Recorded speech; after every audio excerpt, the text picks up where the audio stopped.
Hello, this is Desiree, and you are here together with your colleagues from kindergarten, first, or second grade to calibrate the ELA writing performance tasks given to your students after the first trimester. So let's get started with that work together. The goal for the hour or so that you have is that you will be able to access the tools for calibration.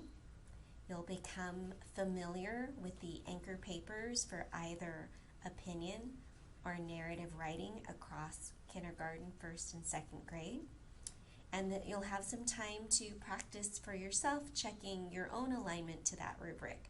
So there is a bit of unscored papers for you to work with as a check set, as well as an answer key for that check set. And if there is time, I do recommend that you, together as a group, calibrate at least one piece of student work, a random sample that you have from your set. So you are going to need today your laptop. Most of this will be done digitally. You want to have a copy of either the rubric or the checklist printed out in hard copy in front of you, and you do want a piece of paper so that you can take notes on and to write down your scores for the check set. So let's remember that the checklists and the rubrics, whichever grade level, are exactly the same information. The checklists have a bit more examples and elaboration if you would still like that kind of support. If you are using the checklists, you need to have the entire range. So if you teach first grade and you gave narrative as the performance task this trimester, you want to have the kindergarten, first, and second grade narrative checklists in front of you. If you are using the rubric, you only need the one rubric for your grade level of that text type. So the first piece that we are going to look at is the calibration guide. This has the performance task that was given to your students, a rubric and checklists for K1-2 of that text type, and a conventions chart to remind us of the convention expectations from the language standards for that particular grade level. So over in the local and state assessment site, I am at the kindergarten page for trimester 1 interim assessments. And whether you are on the kindergarten, first grade page, or second grade page, it's structured pretty much the same. I'm going to use second grade. I'm going to scroll down past the math box to the ELA calibration material. Will you please click here on item 1, the literacy narrative calibration guide, if your students took the narrative performance task. If your students are kindergarten or in possibly a K1 combo, you will want to click on item 5, the opinion calibration guide. So will you please open the calibration guide that is relevant to the performance task you gave, either opinion or narrative, and take some time to read through that performance task, become familiar with those rubrics and checklists, and the conventions chart. You want to pause the screencast here and try to get through that material in about 10 to 15 minutes. So we'll start up again after that.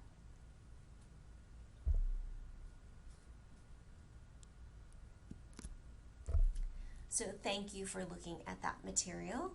Hopefully you feel a bit more familiar now with the rubrics, the checklists. You may have been using them in your instruction. So now it's time to look at the exemplars.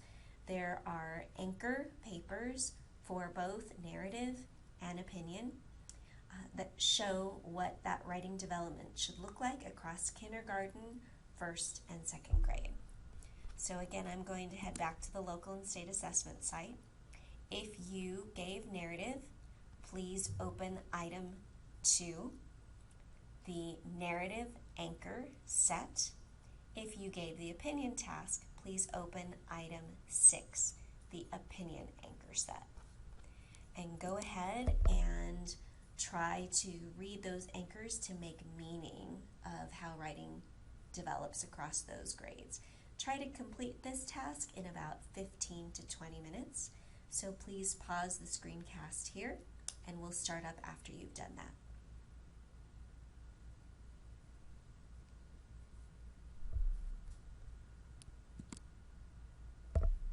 So thank you for reading those anchor sets.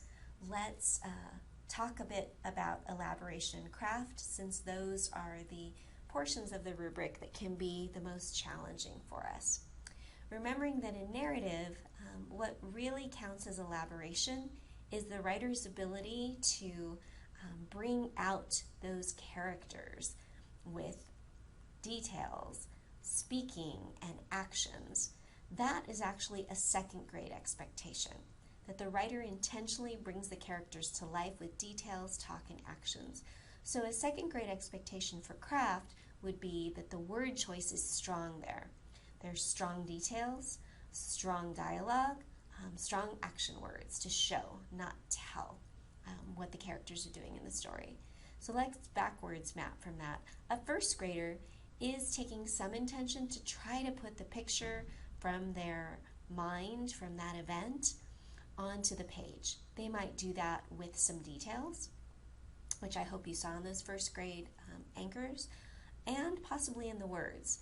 And so some of the craft moves that they might make in attempt to elaborate that are probably going to be pretty similar. Some of what they did that we count as elaboration is also counted as craft, because it's not word choice yet. There are some words that give details, but it's really not those strong, vivid word choices that they're making. In kindergarten, the elaboration is going to look like the basics. They have who was there, they have what they did, they have some feelings of those characters. And so craft, we will probably see in the story's words as well as in the story's pictures some details. Not with strong intention, but they got down the basics in their pictures and their words of what was going on, and we count that in kindergarten as a craft move. Pre-K, elaboration is just a lot on the page, as much as they could put, and for craft, that they were able to tell and show what happened. It's not at all linked to that vivid, strong word choice. In opinion writing, the elaboration is the reasoning. So in second grade, we hope to see at least 2 reasons with a few sentences about each of those reasons.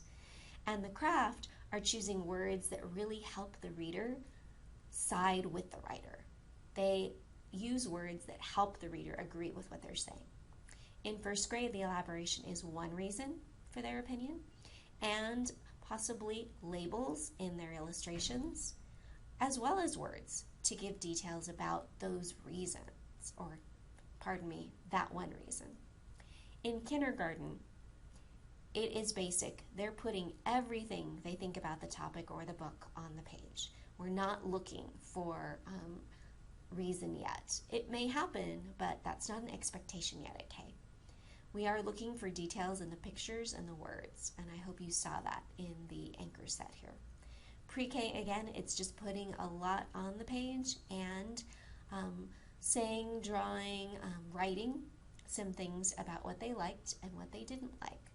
So I hope you saw in those anchor sets examples in illustrations of what that looks like. So let's practice. You already read through the exemplars. Will you now go back into the local and state assessment site and read through that check set? Practice scoring with those rubrics or checklists, whichever you're using. And there is an answer key after you're done practicing scoring in that check set. So back here, if you worked with opinion, you are going to use check set 7, answer key 8.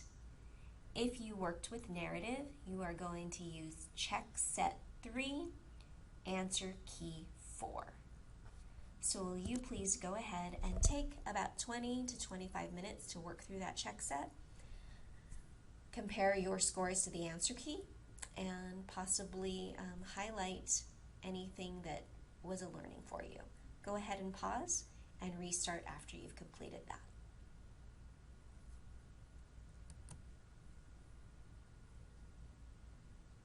Thank you, teachers, for doing that work together. So a reminder, this is scoring, not grading. The process of scoring involves reading the sample, gathering evidence from that sample, placing that evidence along the continuum of the rubric or the continuum within the checklist, and finding the place where that particular evidence scores. You have an internal grading rubric for your students, and that's wonderful, and you use that all the time in the classroom. This process is a bit different. It's not going off all that you know about the writer. This is just one slice of that writer's demonstration of ability, one particular look at one piece of writing, nothing to do with their writing grade. So now, if there is a bit of time left, I would recommend that you calibrate together a bit of writing as time allows. So will each of you in the group, if it's a large group, perhaps each of you choose one random sample from your unscored papers. If it's just a couple of you, maybe 2 or 3. And will you work together with those samples to agree on scores? It's really important that you as a grade level are truly calibrated, that you are looking at the writing, the evidence, and the scoring rubrics or checklists with the same lenses, that you can come to agreement as much as possible. So if you do have time, take about 15 to 25 minutes and go ahead and work through a couple of samples together. You can go ahead and pause here.